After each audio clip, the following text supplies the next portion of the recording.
Assalamualaikum warahmatullahi wabarakatuh. Jadi pada video kali ini saya akan membuat sebuah video. Saya akan menjelaskan tentang materi yang saya dapat dari mata kuliah yang saya tekuni. Jadi saya akan menjelaskan sedikit tentang sintaksis.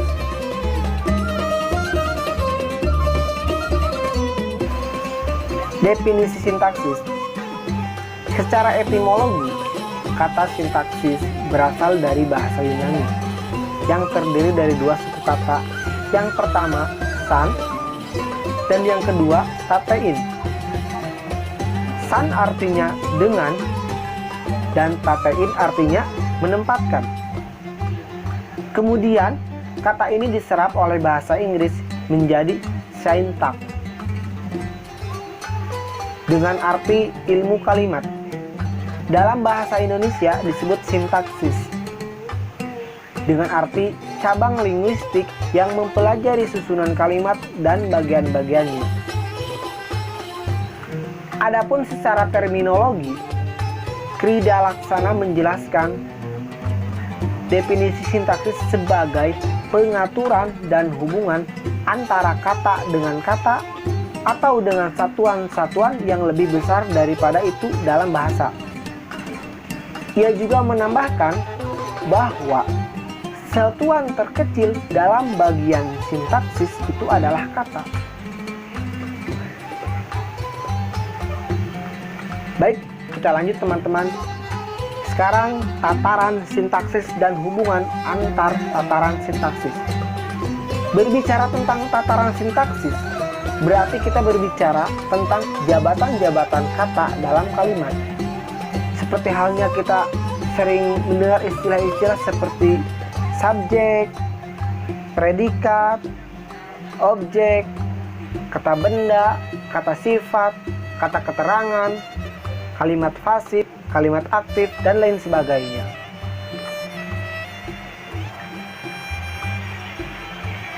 Nah, lalu apa hubungannya? Nah, hubungan antara tataran sintaksis. Menurut Verhaar, secara umum struktur sintaksis itu terdiri dari pertama subjek, kedua predikat, ketiga objek, dan keempat keterangan, yang kemudian sering disingkat menjadi SPOK. Struktur SPOK merupakan kotak-kotak kosong yang tidak mempunyai arti apa-apa karena kekosongannya itu. Nah, kotak-kotak kosong tersebut akan diisi oleh sesuatu yang merupakan kategori dan peran. Nah, untuk lebih jelasnya kita lihat slide berikut. Nah, di sini ada 4 kotak kosong. Yang pertama, kotak pertama kita kasih nama subjek. Dan kotak yang kedua kita kasih nama predikat. Dan kotak yang ketiga kita kasih nama objek. Dan kotak yang terakhir kita kasih nama keterangan. Nah, dengan memperhatikan kotak-kotak berikut, kita dapat diketahui bahwa tempat kosong yang pertama bernama subjek. Coba kita isi dengan kata Ahmad. Dan Ahmad di sini berkategori nomina. Nah, dan tempat kosong yang bernama predikat yang kedua kita isi dengan kata meminum yang berkategori verba. Dan tempat kosong yang bernama objek kita kasih kita isi dengan nama itu teh yang berkategori nomina. Dan tempat kosong yang terakhir kita kasih yang bernama keterangan itu kita kasih isi dengan kata kamar yang berkategori nomina. Dengan memperhatikan diagram tersebut dapat diketahui bahwa tempat kosong yang bernama subjek diisi oleh kata Ahmad dan berkategori nomina, dan tempat kosong yang bernama predikat diisi oleh kata meminum dan berkategori verba. dan tempat kosong yang bernama objek diisi dengan kata teh yang berkategori nomina, dan tempat kosong yang terakhir yang bernama keterangan diisi oleh kata kamar yang berkategori nomina. Nah, fungsi-fungsi itu berupa kategori sintaksis yang mempunyai peran sintaksis. Kata Ahmad pada contoh yang tadi memiliki peran pelaku, dan kata meminum memiliki peran aktif, dan kata teh memiliki peran sasaran, dan kata kamar memiliki peran tempat di mana dilakukannya minum teh oleh si Ahmad.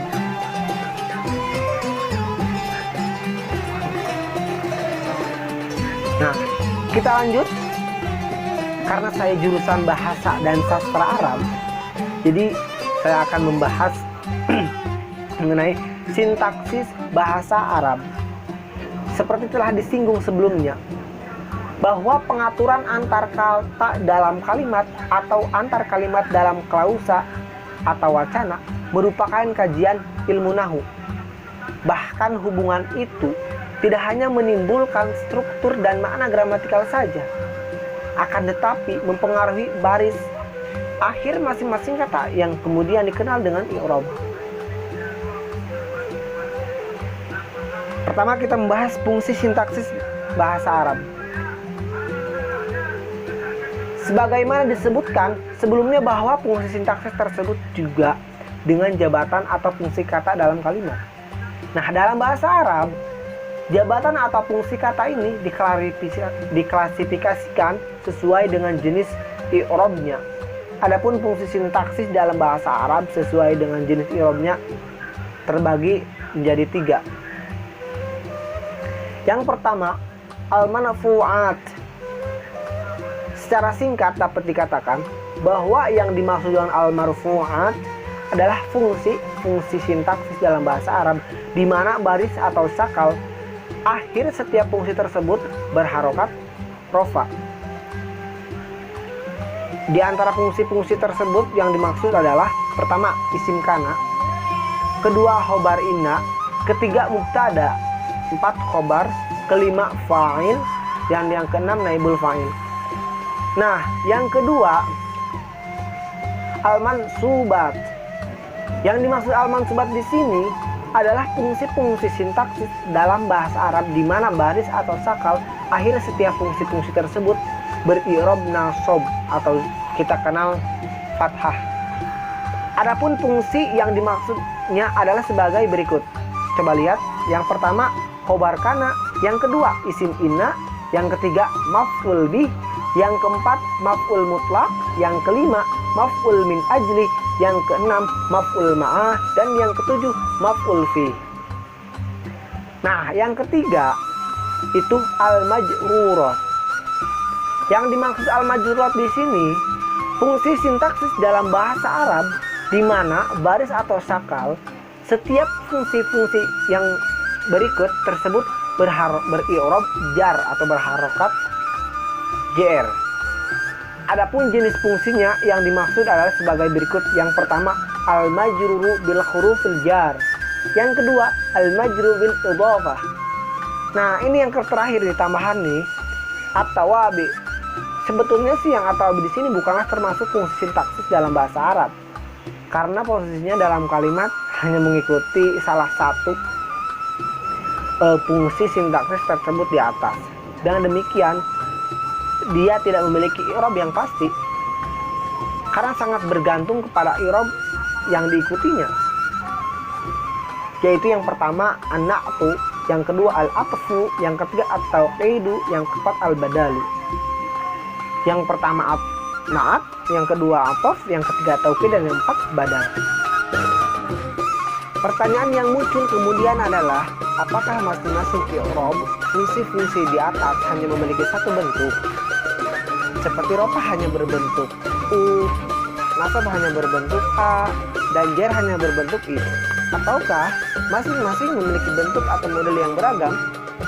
Ya, pasti kita bisa menjawab ya, beragam. bentuk rofa tidak hanya satu, demikian juga dengan bentuk nasab dan jar. Nah, untuk lebih jelasnya, mari kita jelaskan secara singkat model-model i'rab fungsi-fungsi yang ada di atas tadi. Nah, yang pertama kita membahas i'rab rofa terlebih dahulu. Nah, i'rab rofa itu ada berapa macam? I'rab rofa itu terdiri dari 4 macam, teman-teman. Yang pertama, dhammah. Nah, dhammah itu berada pada yang pertama isim mufrad, yang kedua jamak taksir, yang ketiga jamak muannats salim, dan yang keempat fi'il mudhari allazi lam yatasil bi akhirihi syai'un. Nah, syai'un itu apa? Kok ada di akhiri syai'un sih? Nah, syai'un itu yang pertama alif dhamir tasniyah, yang kedua waw dhamir jamak, dan yang ketiga ya dhamir muannasah mukhatabah. Jadi fi'il mudhari yang belum kemasukan yang tidak tadi, ketika dibaca rofa, ciri rofanya yaitu dhammah. Nah, yang kedua waw. Ciri rofa yang kedua itu waw. Nah, waw ini berada pada yang pertama jamak mudzakkar salim, yang kedua asmaul khamsah. Hanya 2, teman-teman, untuk waw. Yang ketiga alif. Nah, alif ini menunjukkan i'rab rofa terhadap satu isim tasniyah. Hanya satu, teman-teman. Jadi ketika isim tasniyah ini dibaca rofa, pasti cirinya alif. Contoh, muslimani. Contoh lagi, filmizani. Lanjut, kita ke nomor 4. Nomor 4 yaitu nun. Nah, nun di sini berada pada af'alul khamsah. Nah, sekarang kita lanjut ke pembahasan i'rab nasab. Nah, i'rab nasab terdiri dari 5 macam, teman-teman. Yang pertama fathah. Fathah ini berada pada yang satu isim mufrad, 2 jamak taksir, ketiga yang ketiga fi'il mudhari yang kemasukan amil nawasib seperti an dan lain sebagainya. Nah, yang kedua yaitu alif. Alif ini berada pada asmaul khamsah. Dan yang ketiga itu kasroh. Kasroh ini menunjukkan atau berada pada jamak muannats salim. Dan yang keempat itu ya. Ya ini menunjukkan 1 isim tasniyah, 2 jamak mudzakkar salim. Dan yang terakhir hadfun nun, membuang nun. Membuang nun itu berada pada af'alul khamsah. Contoh apa ya contohnya? Ayat alu. Nah, membuang nun. Soalnya dasar kata atau asalnya itu yap aluna. Nah, ketika masuk amil nawasi dia itu jadi ayat alu. Dia nunnya dibuang. Nah, segitu dulu ya, teman-teman. Kita lanjut ke pembahasan i'rab selanjutnya, yaitu i'rab khafad. Nah, i'rab khafad itu ada 3 macam, teman-teman. Yang pertama kasroh. Kasroh ini berada pada 1 isim mufrad, 2 jamak taksir, 3 jamak muannats salim. Yang kedua ya. Ya ini berada pada 1 isim tasniyah, 2 jamak muannats salim. Maaf teman-teman, jamak mudzakkar salim. Yang keempat, yang ketiga asmaul khamsah. Dan yang terakhir fathah, teman-teman. Yang ketiga fathah yaitu berada pada sighah muntahal jumu atau bisa disebut kita isim ghair munsharif. Isim yang tidak bisa ditafsir. Yang terakhir i'rab jazm. Nah, untuk pembahasan i'rab jazm, jadi i'rab jazm itu hanya terdiri dari dua saja teman-teman, yaitu sukun dan sukun dan hadfu nun, membuang nun. Bukan hadfu nun, hadfu ilat, membuang huruf ilat. Itu dan nun juga salah satu daripada huruf ilat. Nah, selesai pembahasan i'rab, walaupun hanya secara garis besarnya saja. Dan saya harap teman-teman paham lah apa yang saya sampaikan tadi. Kita lanjut kategori sintaksis bahasa Arab. Berbicara tentang kategori sintaksis bahasa Arab, yaitu dibagi kepada 3 bagian. Yang pertama isim atau nomina, yang kedua fiil atau verba, dan yang ketiga huruf atau preposisi. Dapat dipastikan bahwa semua fungsi sintaksis bahasa Arab yang di atas tadi yang saya sebutkan pasti berkategori isim. Namun demikian, sering juga ditemukan yang berkategori fiil. Akan tetapi hal ini biasanya sih berbentuk jumlah. Untuk lebih jelasnya, perhatikan contoh berikut ini. Kita ambil contoh Muhammadun tilmidun. Nah, Muhammad ini fungsinya sebagai mubtada dan tilmidun fungsinya sebagai khobar. Lalu apa itu mubtada, apa itu khobar? Nah, secara simpelnya mubtada itu yang dijelaskan dan khobar yang menjelaskan, itu secara simpelnya. Nah, dan lafaz Muhammad di sini kategorinya sebagai isim atau nomina. Dan tilmizun juga berkategori isim. Kita lanjut ke contoh berikutnya. Kataba Muhammadud darsa. Kataba telah menulis Muhammad ad-darsa, mata pelajaran. Kataba di sini fungsinya sebagai fiil dan Muhammadun sebagai fa'il dan ad-darsa sebagai maf'ul bih. Dan kategorinya, kataba itu kategorinya sebagai fiil, Muhammadun isim, ad-darsa isim.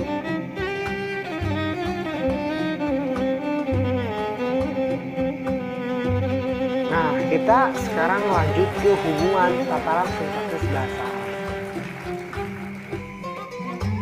Hubungan sintaksis bahasa Arab akan melahirkan apa yang dikenal dengan istilah jumlah. Nah, jumlah di sini dibagi pada 2 bagian. Yang pertama jumlah ismiyah dan yang kedua jumlah fi'liyah. Apa itu jumlah ismiyah? Apa itu jumlah fi'liyah? Nah, secara simpelnya jumlah ismiyah adalah jumlah yang diawali kalimat isim. Secara simpelnya itu. Dan jumlah fi'liyah adalah jumlah yang diawali kalimat fi'il. Kita ambil contoh yang tadi yang saya sampaikan. Muhammadun tilmid.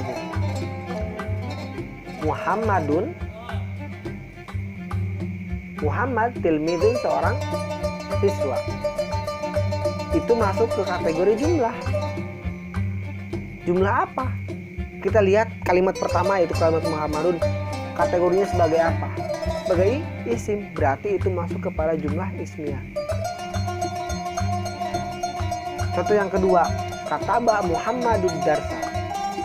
Kataba telah menulis Muhammad darsain mata kuliah. Itu masuk kepada kategori jumlah.